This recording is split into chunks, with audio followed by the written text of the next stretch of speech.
Estate. I'm your host, Steve Matley. Today, we're talking with Jonathan Preston, attorney at law, to Ogunwole. He is a vice president of development in construction management, and Steve Tempel, who is a mortgage broker.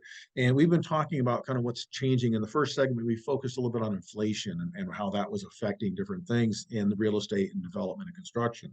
So we kind of teased before the break about the time issue. Tunde, I want to pick up kind of where we left off with that. Are we looking at bid bonds and supply bonds and those kind of things being a thing right now in order to make sure we have what we want when we need it at a certain price?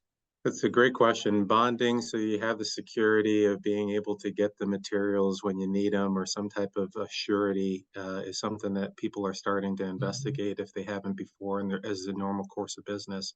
I touched on the idea of bulk purchasing or making orders in advance. We're all calling in from California, and we all know that there's a green movement in terms of trying to have more things electric. And what's interesting about that is being able to get switch gear, panel gear, etc., can take almost a year. And so sometimes you got to order that stuff now, even when you're not quite sure all the I's have been dotted and T's have been crossed, in order to be able to make sure that those goods come in time for your rehab and your value add project or new development.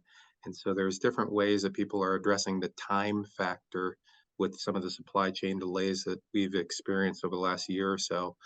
So bonding is one element, ordering upfront is another element, and really getting creative on, do you have other sources of material that could be used as an alternate for what you normally got? And I think a lot of people are doing that in their home life, in terms of, are you getting the same goods that you got at home as you did before when you don't maybe have the same SKUs available to you, or do you have an alternate source of supply?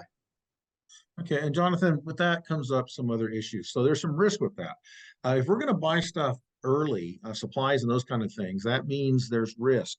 There's cost for storage, and there's risk when we have things before we need them, because they can be damaged, lost, stolen, go out of date, different things like that. What can we do to mitigate some of those risks legally if we're up against doing things differently than we've done in the past? Well, the obvious thing is to insure as much as you can of the material, which is not as easy as it seems. Buying insurance to store materials that are not going to be used is not something that is regularly given by a lot of insurance brokers. There's probably products out there. I'm just not an expert in this field, but that's one option. And what Tunde mentioned is essentially, in legal terms, we often refer to it as a performance bond. Mm-hmm. Basically a bond to guarantee that certain things will be completed, and they're very common in public works projects, as well as larger developers will demand them.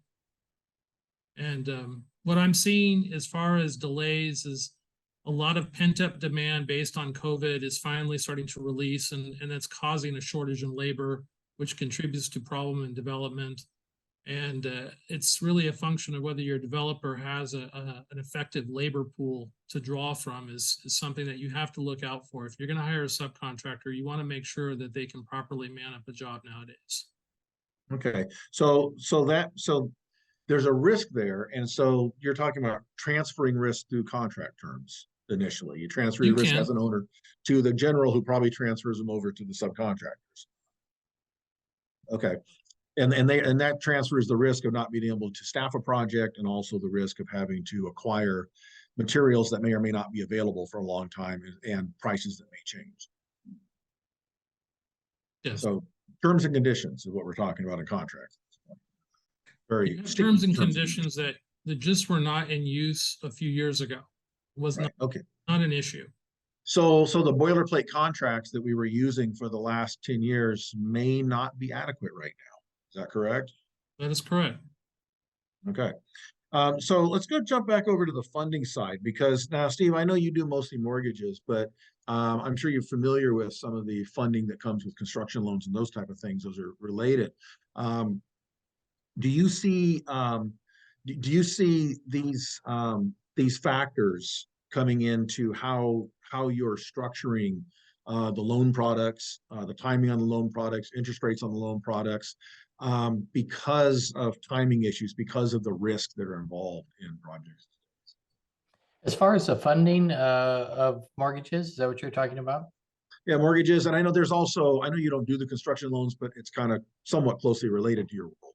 Yeah, well, on the residential side, there's construction loans versus commercial, and those are really sort of two different products. On the residential side, the construction of perm loans follow suit with all our traditional mortgages that we have on our side, and the funding is never really a problem. In the current marketplace, the majority of the funds come from the bond market, the mortgage-backed securities bond market traded at Wall Street, and usually through Fannie Mae and Freddie Mac. So on our side of things, the funding's fairly solid and secure.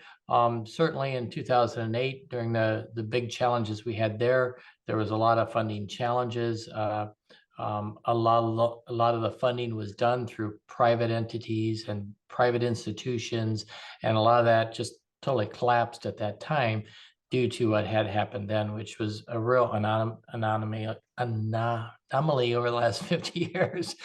But otherwise, today on our side of things right now, funding is very stable and very available on the residential side. All right, it's good news. People just may have to add in a little more cost for longer term loans because it may take them longer to get things done. And obviously the clock's ticking from the day you take that money out, it's adding up on you, especially. Yeah, when it comes from a cost standpoint and timing for the consumer or the 1 to 4 unit investor that we focus on, it's just a matter of, does it make sense at this time for the investor? Does it make sense? Does the property cash flow? If it's negative, can you withstand that to whatever your forecast is for a rate drop or the rents to increase to make that project make sense? Now, one thing that Jonathan mentioned, and I want to throw this over to Tunde, is that the labor issue. There is in fact a labor shortage. It's pretty severe. It was severe when things were booming, and you would think, oh well, things are supposed to be slowing down now. That's getting better, and it's not.